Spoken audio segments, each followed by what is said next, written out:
It seems at first weird that we might learn from Thomas Aquinas. He was a medieval saint who was reputed to have levitated and had visions of the Virgin Mary. He was much concerned with explaining how angels speak and move. And yet, he continues to matter because he helps us with a problem which continues to bedevil us: how we can reconcile religion with science and faith with reason. Aquinas was both a philosopher and a saint. Refusing either to lose his faith or mindlessly believe, he developed a new understanding of the place of reason in human life. Aquinas' monumental contribution was to teach Western European civilization that any human being, not just a Christian, could have access to great truths whenever they made use of God's greatest gift to human beings, reason. Aquinas broke a logjam in Christian thinking, the question of how non-Christians could have both wisdom and at the same time no interest in or even knowledge of Jesus.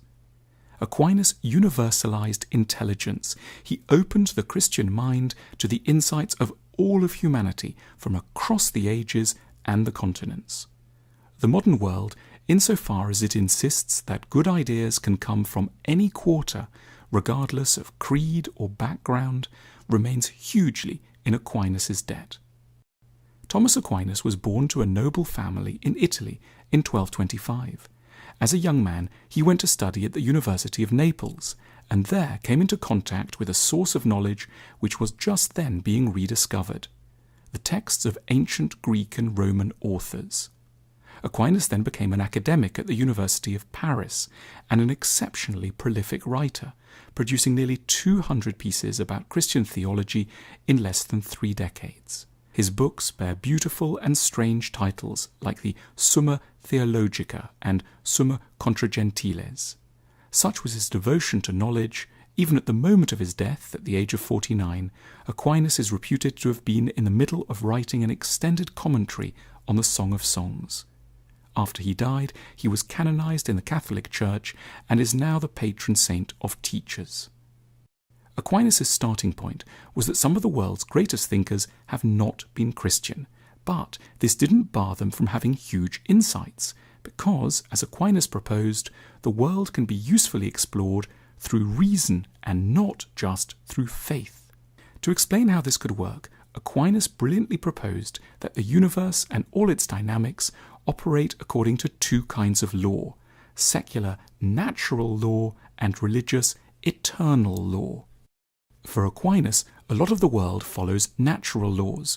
We can find out for ourselves how to smelt iron, build an aqueduct, or organize an economy, and none of this relies on believing in God.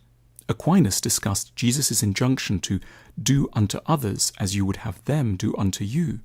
Jesus may have given this idea a particularly memorable formulation, conceded Aquinas, but it's in fact been a cornerstone of moral principles in most societies at most times. How could this be possible? Well, the reason, Aquinas argued, is that it's an idea that belongs to natural and not eternal law. Aquinas conceded that in a few situations, God does work simply through eternal law outside of human reason, and he cited prophetic revelations and the visits of angels as examples. However, he reassured us that most useful knowledge can be found by atheists and secular-minded people within the realm of natural law. Aquinas' ideas unfolded at a time when Islamic culture was going through very similar dilemmas as Christianity in terms of how one can reconcile reason and faith. For a long time, the Islamic caliphates in Spain, Morocco, and Egypt had flourished by being open to knowledge from all over the world, generating a wealth of new scientific ideas and philosophy. However, due to the increasing influence of fanatical religious leaders, Islam had become more dogmatic and oppressive by the time Aquinas was born. It had, for example, reacted violently against the Muslim philosopher Averroes. Like Aquinas, Averroes had been deeply influenced by Aristotle and had argued that reason and religion could be compatible. However, the caliphates, anxious never to depart from the literal words of God, made sure that Averroes' ideas would be banned and his books burnt. Aquinas knew that the Muslim world's increasingly radical rejection of reason was harming what had once been its thriving intellectual culture, and it was overwhelmingly thanks to Aquinas' ideas that Christianity did not suffer the same process of stultification. Though Aquinas was a man of deep faith, he provided a philosophical framework for open scientific inquiry. He reminds us that knowledge can and should come from multiple sources, from intuition but also from rationality, from science but also from revelation, from pagans but also from monks. That sounds obvious until we notice just how often civilization has been and is still being harmed by people's refusal to take this brilliant idea on board.